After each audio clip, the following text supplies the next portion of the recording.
Yang ketiga, yakni keterampilan bertanya dasar dan lanjut. Keterampilan ini juga merupakan keterampilan yang sangat penting bagi guru, karena keterampilan ini mendorong siswa dalam proses menumbuhkan partisipasi dan juga menanamkan minat ingin tahu siswa dalam proses diskusi pembelajaran. Dengan demikian, bertanya merupakan stimulus yang efektif untuk mendorong kemampuan berpikir siswa. Komponen keterampilan bertanya dasar. Yang pertama, pertanyaan harus disampaikan secara singkat dan juga jelas. Yang kedua, pemberian acuan. Guru harus memberikan acuan berupa pertanyaan berisikan informasi yang relevan dengan jawaban yang diharapkan oleh siswa. Yang ketiga, pemindahan giliran.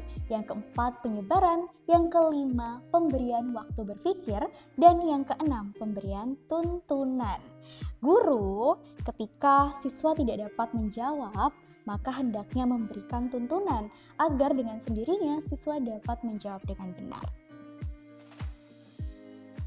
Yang selanjutnya adalah komponen bertanya lanjut. Yang pertama adalah pengubahan tuntunan tingkat kognitif dalam menjawab pertanyaan. Yang kedua, pengaturan urutan pertanyaan. Yang ketiga, penggunaan pertanyaan pelacak. Dan yang keempat, peningkatan terjadinya interaksi.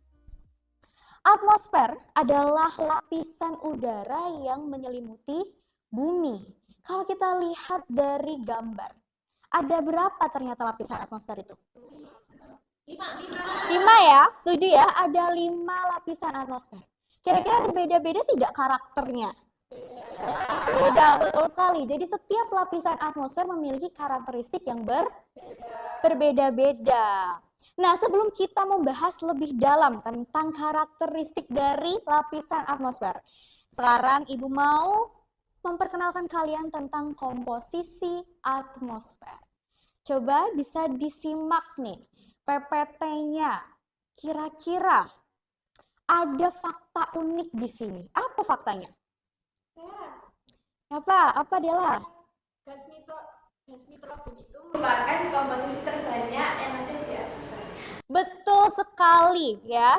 Jadi fakta uniknya di sini adalah nitrogen yang memiliki volume terbanyak atau terbesar. Biasanya kalau kita mikir kan, wah pasti oksigen yang punya volume terbesar karena manusia menghirup oksigen, kemudian hewan pun juga membutuhkan oksigen.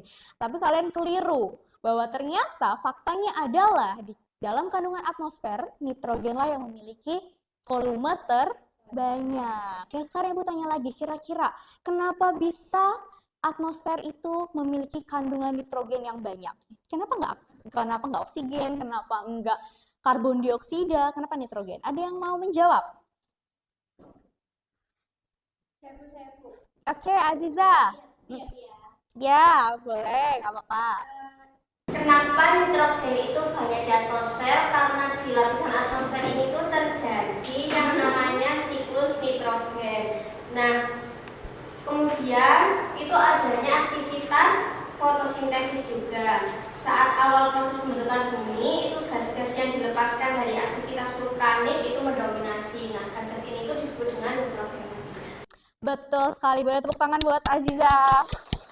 Ya, jadi kenapa nitrogen paling banyak? Karena nitrogen ini menjadi membantu gitu ya, membantu proses terjadinya fotosintesis dan menjadi apa? Faktor utama dari adanya klorofil. Bahkan ternyata nitrogen ini juga digunakan oleh manusia. Makanya akhirnya terjadilah yang namanya siklus nitrogen. Kalau siklus berarti terus menerus, iya terus mengulang, terus menerus. Sehingga nitrogen itu jarang hilangnya karena dia terus menerus berputar. Karena adanya atau iya betul karena adanya terjadinya siklus tadi. Oke, kalau seperti itu berarti apakah kalian semua di sini sepakat bahwa adanya aktivitas manusia yang mempengaruhi atmosfer, kandungan atmosfer? Benar, sepakat? Oke, coba cung tangan siapa yang sepakat? Oke, sepakat semua ya? Kalau sepakat semua, sekarang Ibu tanya. Kenapa nitrogen atau kenapa aktivitas manusia mempengaruhi kandungan atau komposisi dari atmosfer itu? Ada yang mau menjawab? Kenapa? Ayo, tadi jawab ada aktivitas manusia, Bu.